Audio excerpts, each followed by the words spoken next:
नमस्कार मंडळी, श्री स्वामी समर्थ. चला आज आपण बनवूया उपीट. त्यासाठी लागणारं साहित्य: रवा तुपात भाजून घेतलाय, फोडणीसाठी मोहरी, तेल, शेंगदाणे टरफले काढून घेतले, मीठ, कांदा चिरून घेतलाय बारीक, गाजर, काजू, हिरवी मिरची. तेल ओतून घ्यायचं. तेल गरम झाले, आता मोहरी टाकून घ्यायची. मोहरी तडतडली की कांदा टाकायचा, गाजर टाकायचं, त्याचे तुकडे टाकायचे, शेंगदाणे टाकून घ्यायचे, पाणी ओतून घ्यायचं.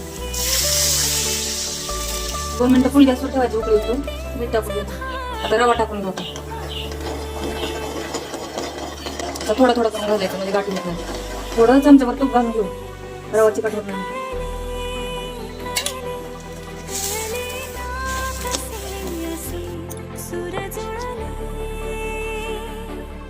अशा पद्धतीने उपीट बनवून सांबार टाकून खाल्लं खूप छान लागतं.